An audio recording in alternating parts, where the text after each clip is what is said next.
Bonjour Natacha Kessler-Séméon. Bonjour Marie-Claire. Ravi de vous retrouver puisqu'on s'est vu il y a très peu de temps. Alors vous êtes la directrice générale de Jamais sans elle. Jamais sans elle qui a d'ailleurs eu une semaine très dense puisque vous avez notamment contribué à la semaine de l'industrie et vous étiez à l'Assemblée nationale avec beaucoup de jeunes autour de vous pour parler avec un titre d'ailleurs mobilisateur de la séquence puisque c'était garçons et filles. Tous les parcours sont possibles. Donc c'était vraiment le thème qui vous anime et qui nous anime de montrer que tout est possible. Alors, Jamais sans elle, franchement, le hashtag est devenu incontournable. Vous citiez une étude de l'IFOP 2019 qui disait que c'était le quatrième, à l'époque déjà, le quatrième hashtag le plus cité après MeToo, par exemple. MeToo, voilà, donc quand même des hashtags tout à fait emblématiques. Et puis aujourd'hui, donc sur Twitter, c'est 25 millions mensuels d'audience, donc c'est fabuleux. Moi, je dois dire que quand j'ai découvert Jamais sans elle dès le départ, j'ai été impressionné par l'évidence et la simplicité efficace du titre Jamais sans elle. Bon, alors racontez-nous comment ça s'est passé, puisque ça a démarré, je crois, en 2016. Et c'est vrai que Jamais sans elle, c'est à la fois une action, un nom et un hashtag. Mais j'y reviendrai sur le hashtag. On a eu l'idée avec Tatiana F. Salomon qui préside Jamais sans elle et un club masculin, le club des gentlemen, qui sont des entrepreneurs notamment dans le numérique. On pense par exemple à Guy Mani ou Laurence Parisot également. Et on a eu cette idée d'une première action qui est que les dirigeants masculins n'interviennent pas dans un panel s'il n'y a pas de femmes. Alors cette idée est très simple, mais en réalité à appliquer, c'est pas si évident. Mais rien que cette première action fait levier a eu énormément d'écho sur les réseaux sociaux. Et c'était un appel, au départ c'était un appel au niveau des dirigeants. On a publié un appel dans le journal Le Point, l'appel est publié dans Le Point justement, et en 2 heures c'est en trending topic sur Twitter. Donc on s'est dit qu'il se passait quelque chose, et on a créé l'association quelques semaines après, et en fait ça n'a jamais arrêté de se développer. Ça nous a beaucoup surpris, mais je pense qu'un des leviers c'est vraiment le fait qu'on promeut l'égalité homme-femme avec aussi les hommes. Bien sûr. Et comme ce sont les dirigeants masculins évidemment la majorité qui ont le pouvoir, s'ils veulent que les choses changent, eh bien, il faut qu'ils contribuent avec nous à ces actions. Et alors aujourd'hui, en termes de résultats, qu'est-ce que ça donne? Je crois que vous faites signer, enfin je sais que vous faites signer des chartes et en même temps vous avez beaucoup d'actions de formation. Qu'est-ce que ça donne comme résultat?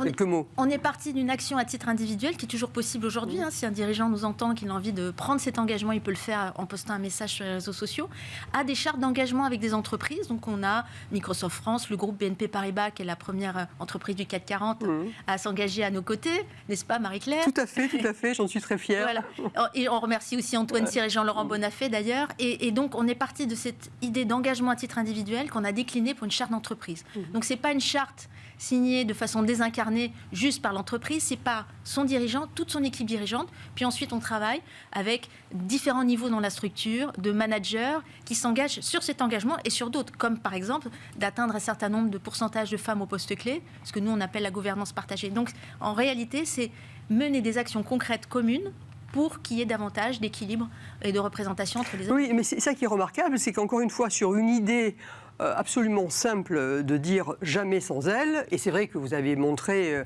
et maintenant d'ailleurs ce qui est très intéressant, c'est que le réflexe est pris, et que chaque fois que nous voyons, et on en a encore vu quelques-unes ces derniers temps, mais quand on voit une une de presse où il n'y a que des hommes, on réagit immédiatement en se disant mais non, mais c'est pas normal, pourquoi n'y a-t-il pas de femmes? Et en l'occurrence, ça a un effet très très très mobilisateur.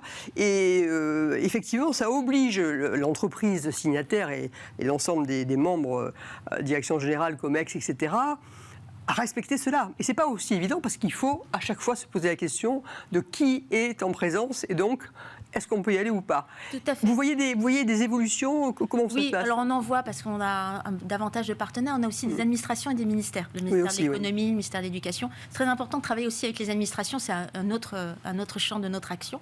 Oui, on le voit parce qu'en fait, quand vous avez un PDG emblématique, mais même un dirigeant quel qu'il soit, qui prenne la parole et qui dit vraiment, en préparant l'événement, je n'interviens pas à ce panel s'il n'y a pas de la mixité, en fait, les organisateurs changent le panel et l'année d'après, ils ne renouvellent pas la chose. Mais on voit des impacts à l'international, parce qu'on a des signataires, 1200 signataires à titre individuel dans une cinquantaine de pays. 50 pays maintenant. Oui. On a des COMEX d'entités aussi régionales. D'ailleurs, on était à BNP Paribas, à Lisbonne, Portugal, qui a signé une charte Jamais sans elle. Il y a aussi des diplomates, des députés, des dirigeants, des hommes, des femmes. Enfin, Oui, on voit le résultat et on le voit tout de suite. Parce que quand il n'y a pas de mixité, ça se voit, qu'il commence à y en avoir, s'il y en a. Mais surtout, c'est une action positive. C'est ça qui est aussi dans notre spécificité. C'est qu'on le fait ensemble et on montre l'intérêt commun. Égalité femmes-hommes, c'est aussi hommes et femmes. C'est très important de le rappeler. Et des dirigeants en sont absolument convaincus et voient aussi leur intérêt, qui est davantage de diversité et de mixité. D'ailleurs, si vous constatiez, on n'est pas là, mais si vous constatiez l'excès inverse, vous le dénonceriez de la même façon en disant jamais sans eux, puisqu'il ne faudrait pas non plus qu'on soit dans la situation opposée. Mais enfin, bon, on a encore de la marge pour en arriver là. Alors, on a maintenant un charte dans nos engagements qui sont co-construits avec chaque partenaire. On a un engagement qui s'appelle mixité équilibrée. Les entreprises ou administrations signataires s'engagent aussi à ce qu'il n'y ait pas des panels 100% féminins. C'est très important, c'est dans les deux sens. Et donc d'ailleurs, c'était un des messages de notre journée Jamais sans elle à l'Assemblée nationale, c'est de montrer qu'il y a des métiers majoritairement masculins ou majoritairement féminins. C'est toujours les deux. Il faut trouver l'équilibre entre les deux. Tout à fait. C'est toujours l'équilibre. Et alors, juste en un mot, l'objectif maintenant, la prochaine étape, c'est quoi ? C'est le développement au niveau européen, puisqu'on commence à avoir des relais, et aussi le développement avec des jeunes, puisqu'on a un nouveau pôle jeunesse avec des étudiants. Que vous avez lancé d'ailleurs à l'Assemblée nationale la semaine dernière. En partenariat avec la Confédération nationale des juniors entrepreneurs. Donc on a déjà des représentants dans une 50aine d'écoles, et on a des relais au niveau européen, puisqu'on a aussi beaucoup de relais dans le monde diplomatique. Mais surtout, on veut transformer Jamais sans elle en une fondation qui puisse mener des actions très concrètes et dans la collaboration, et mélanger. Nous, on pense beaucoup que c'est société civile, entreprise, administration. On a à apprendre les uns des autres, à diffuser les bonnes pratiques. Absolument. Et c'est comme ça qu'on y arrive. Mais ça fonctionne. Vous parlez d'or. Écoutez, merci beaucoup pour ce témoignage pour représenter véritablement ce féminisme d'action qui revendique d'ailleurs son universalisme et son humanisme et qui est vraiment pour une gouvernance partagée avec les hommes et surtout pas contre les hommes. Tout à fait. Nous sommes bien d'accord. Merci à vous. Merci beaucoup, Natacha. À bientôt. Je vais recevoir juste après vous, Fanny Picard, qui, elle, est engagée dans tout ce qui est justement responsabilité au travers de l'investissement.